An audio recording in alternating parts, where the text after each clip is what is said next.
누가복음 6장 27절입니다. 누가복음 6장 27절부터 31절까지 말씀 교독하시겠습니다.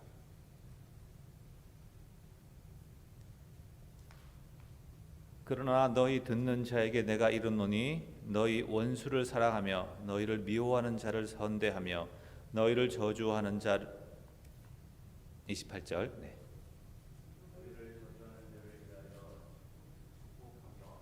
너희를 모욕하는 자를 위하여 기도하라. 너의 입뺨을 치는 자에게 젖뺨도 돌려대며 내 겉옷을 빼앗는 자에게 속옷도 거절하지 말라. 구하는 자에게 주며 내 것을 가져가는 자에게 다시 달라 하지 말며. 같이 읽겠습니다. 남에게 대접을 받고자 하는 대로 너희도 남을 대접하라. 아멘.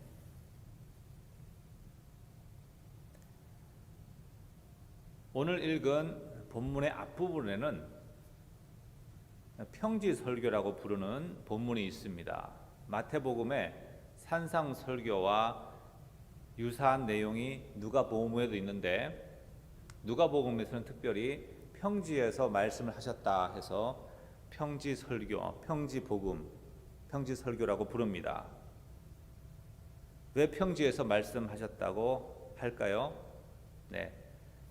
누가복음의 메시지와 마태복음 메시지는 약간 결이 다르기도 합니다. 오늘의 우리가 말씀을 나눌 것은 오늘 읽은 이 본문 말씀 그 뒤에 있는 말씀입니다. 이 평지설교의 내용은 가난한 자에게 하나님의 나라가 임한다는, 줄인 자에게 하나님의 은혜가 있다는 얼마나 좋은 복음입니까?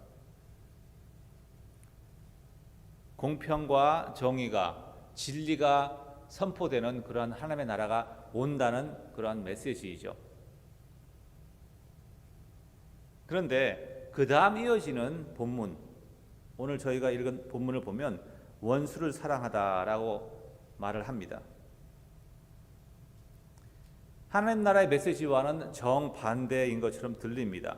예수님 안에 생명이 있고 복이 있다고 해서 그래서 복음이죠. 그래서 주님을 따라왔는데 제자들이 그렇게 주님이 메시아인 줄 알고 따라왔는데 주님의 메시지가 이것이죠. 자기를 부인하고 자기 십자가를 지고 나를 따르라 이렇게 말씀하십니다. 역설적입니다. 왜 하나님의 나라는 복을 선포하는데 그를 따르는 주님의 제자들은 왜 고난의 삶을 살아야 됩니까?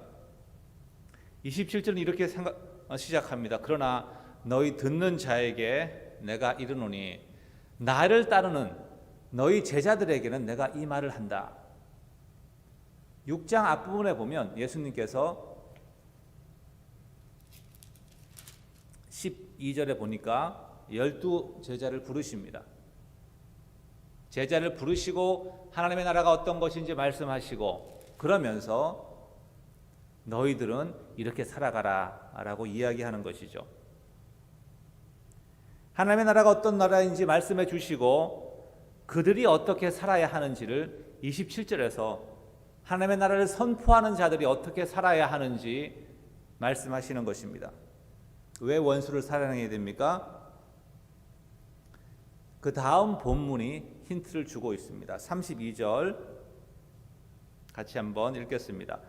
너희가 만일 너희를 사랑하는 자만을 사랑하면 칭찬받을 것이 무엇이냐? 죄인들도 사랑하는 자는 사랑하느니라. 나를 사랑하는 자를 내가 사랑하는 이유가 무엇이죠? 나에게 돌아올 것이 있기 때문에, 나의 만족과 보상을 위해서 누군가를 사랑한다고 하면 그것은 내가 하고 싶어서 하는 것입니다. 하나님께로부터 상급을 받을 수 없다는 것이죠.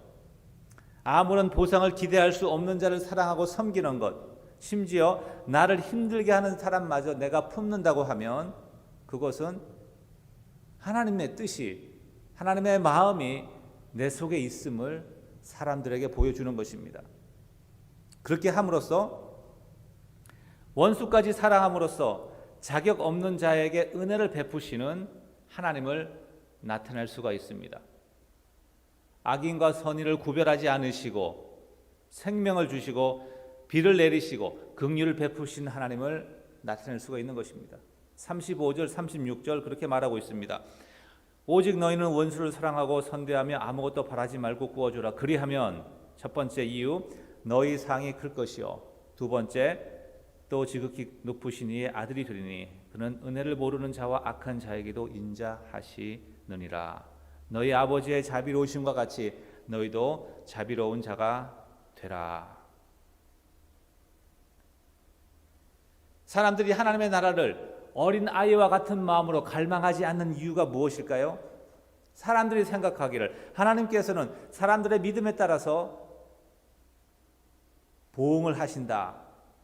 물론 전혀 틀린 말은 아닙니다. 그런데 모든 것을 그렇게 하신다고 생각하는데 문제가 있는 것이죠.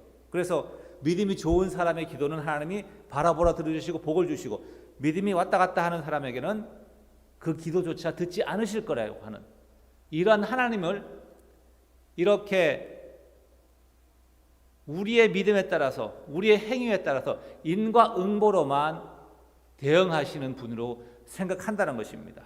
그렇기 때문에 하나님의 나라가 선포되어도 하나님이 선하시다고 말해도 사람들은 내가 무엇인가 해야지 하나님이 나에게 복을 주실 것이라는 그런 마음이 사로잡혀 있는 것이죠.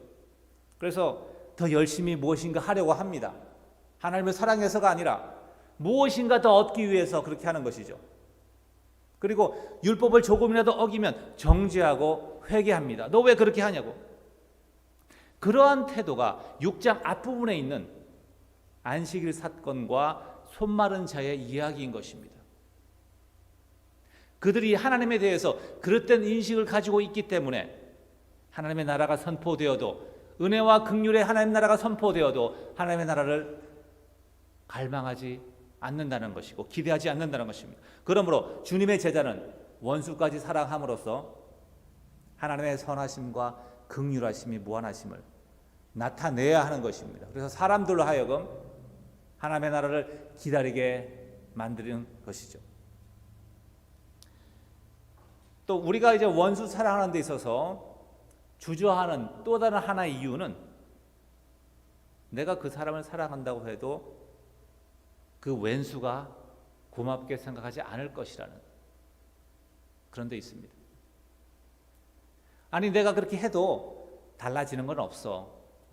내 인생만 축날 뿐이야 라고 생각하면서 찬양하는 것이죠. 세상을 변화시키는 데는 5%의 기독교인이면 충분하다고 합니다.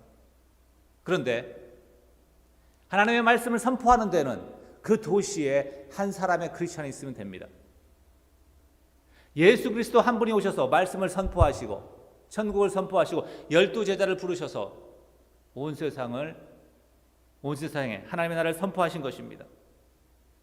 우리는 기억해야 합니다.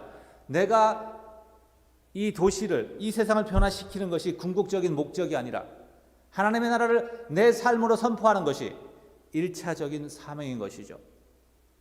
하나님의 때가 되면 하나님의 나라가 임할 것이고 그때에 원수까지 사랑함으로써 하나님의 나라를 선포하였던 그의 제자들은 주님의 영광의 보좌에 함께 앉는 상급을 주실 것입니다.